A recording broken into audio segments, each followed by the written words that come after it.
तो स्वागत है आपका एक और नई वीडियो में। सबसे पहले बात कर लेते हैं अपने बीस्ट इनकार्नेट ब्रॉक लेसनर के बारे में। अब जो मैं आपको ब्रॉक लेसनर के बारे में बात बताने वाला हूँ ना, उसको सुनकर आपकी हाइप नेक्स्ट लेवल चली जाने वाली है क्राउन जूल को लेकर। अब कुछ भी हाइप नहीं है इस वक्त, बेकार ही यहाँ पर प्रीमियर लाइव एंड कह रहे हैं कि इसको तो स्किप कर देना चाहिए, इसको तो हम देखने नहीं वाले हैं, लेकिन वहाँ पर आपको ब्रॉक लेसनर का रिटर्न देखने को मिल जाए।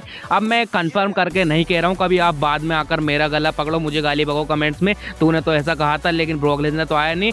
लेकिन काफी हद तक ये चांसेस हैं, जिस तरीके से डब्ल्यूडब्ल्यूई टीज दे रही है, हमें ब्रॉक लेसनर का रिटर्न क्राउन जूल में देखने को मिल सकता है। अब ब्रॉक लेसनर का रिटर्न सऊदी अरेबिया के क्राउन जूल में ही क्यों होने वाला है, वो इसलिए ये बात मैं आपको लगभग हर वीडियो में ही बताता हूँ। सऊदी अरेबिया की अथॉरिटी डब्ल्यूडब्ल्यूई को सऊदी अरब में शो कराने की बहुत मोटी रकम देती है, काफी मोटा पैसा देती है, लगभग $50 million.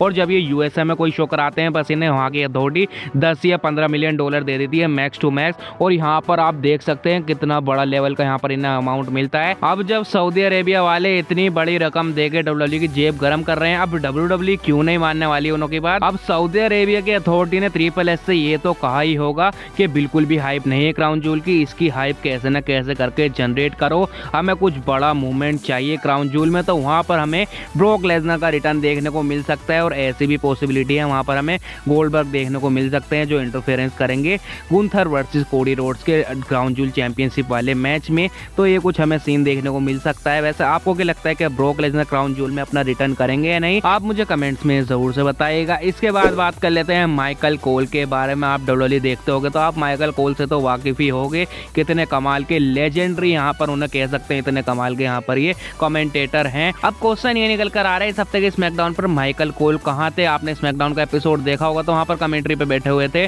Wade buried and Kori Graves. अब यहाँ पर रिपोर्ट्स ऐसी निकल कर आ रही है कि माइकल कोल गए हुए हैं 10 दिन के वेकेशन पर। अब वे वेकेशन डिजर्व करते हैं, क्योंकि आपने पिछले कुछ डेकेड में देखा होगा तो बहुत ही कम उन्होंने छुट्टी करी है। इतने पैशनेट हैं अपने वर्क के लिए, कभी भी छुट्टी नहीं करते हैं, वे अपने शो को अटेंड करते हैं जहां पर उन्हें अटेंड करना होता है। और यहाँ पर माइकल कोल ने यह भी कंफर्म कर दिया है, जनवरी से जब नेटफ्लिक्स पर मंडे नाइट रो जाने वाली है, तो जब जनवरी से माइकल कोल मंडे नाइट रो को ज्वाइन कर लेंगे, क्योंकि अभी तो स्मैकडाउन पर आ रहे हैं, फिर माइकल कोल चले जाएंगे मंडे नाइट रो पर, फिर शायद से कोरी ग्रेव्स या वेड बेरिड यही कुछ संभालेंगे स्मैकडाउन को। तो ये कुछ रिपोर्ट निकल कर आ रही थी माइकल कोल से निकलकर, सोचा आपको बता दी जाए। इसके बाद बात कर लेते हैं अपने वाइज मैन या कहें रोमन रेंस के वाइज मैन पॉल हेमन के बारे में। तो पॉल हेमन को बैक स्टेज में स्पॉटेड करा गया है। हाँ भाई लोग, इस हफ्ते की स्मैकडाउन जो हुई थी उसके बैक स्टेज में पॉल हेमन को स्पॉटेड करा गया है। यहाँ पर आप ये पिक्चर देख सकते हैं, यहाँ पर अपने पॉल हेमन बुगी मैन के साथ खड़े हुए हैं। आजकल बुगी मैन काफी शोज पर बैक स्टेज दिखाई दे रहे हैं। अगर ये अपना दोबारा से डब्ल्यूडब्ल्यूई में रिटर्न कर जाए एंड किसी स्टोरी में इन्वॉल्व हो जाए, फिर तो 4 चांद लग जाने वाले हैं।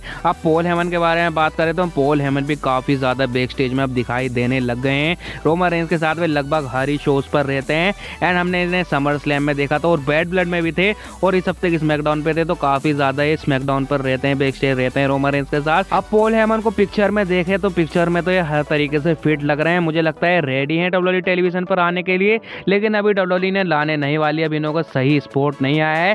शायद से क्राउन जूल या ये सर्वाइवर सीरीज वॉर गेम तक तो आ ही जाने वाले हैं, क्योंकि अब जिमी भी आ गए हैं, जे ऊसो भी अब आने वाले हैं बहुत जल्दी। तो अब एक्सपेक्टेड है हमें पॉल हेमन भी जल्दी जल्दी रोमन रेंस के ब्लड लाइन में इंक्लूड होते हुए दिखाई देने वाले। वैसे आपको क्या लगता है पॉल हेमन कब तक आ जाएंगे, आप कमेंट्स में जरूर से बताइएगा। इसके बाद लास्ट सबसे बड़ी अपडेट के बारे में बात कर लेते हैं कि जे ऊसो अपनी इंटरकॉन्टिनेंटल चैंपियनशिप को हारने वाले हैं। अब आप सोच रहे होगा ये क्या कह रहा है, अभी तो जीता है, अब कैसे हार जाएगा।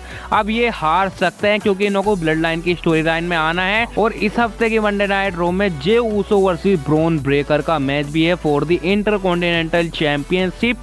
अब इन्होंने इस हफ्ते की स्मैकडाउन में पंगा तो ले लिया है सोलो सिको की ब्लड लाइन के साथ, तो ऐसा हो सकता है उस मैच में इन्वॉल्वमेंट हो जाए ब्लड लाइन की, जिसकी वजह से जे ऊसो डिस्ट्रैक्ट हो जाए, एंड वहां पर ब्रॉन ब्रेकर इस मैच को जीत जाए एंड बन जाए न्यू इंटरकॉन्टिनेंटल चैंपियन। एंड फिर जो जे ऊसो गुस्सा आने वाला है, फिर तो ये पक्का तोड़ने जाने वाले हैं स्मैकडाउन में सोलो सिको की ब्लड लाइन को, एंड फिर वे ज्वाइन भी कर लेंगे रोमन रेंस की ब्लड लाइन को। तो ऐसा कुछ हमें सीन बनता हुआ दिखाई दे सकता है, या फिर ना भी हारे, लेकिन ज्यादातर चांसेस यही हैं कि जे ऊसो इस हफ्ते मंडे नाइट रो में अपना इंटरकॉन्टिनेंटल चैंपियनशिप को हारने वाले हैं। अब फैंस का यहाँ पर काफी नेगेटिव रिएक्शन भी आने वाला है, क्यों अभी तो तुमने जिताया था इसको, अब तुमने हरवा भी दिया। खैर वैसे आपको क्या लगता है कि जे ऊसो इस हफ्ते की मंडे नाइट रो में अपना टाइटल हारेंगे या नहीं, आप कमेंट्स में जरूर से बताइएगा। तो बस आज की वीडियो यहीं तक की थी। आपको वीडियो कैसी लगी कमेंट्स में जरूर बताना। आपको इसी तरह की वीडियो देखना पसंद है तो हमारे चैनल को को जरूर सब्सक्राइब करना है। मैं मिलता हूँ आपसे नेक्स्ट वीडियो में, तब तक के लिए बाय बाय।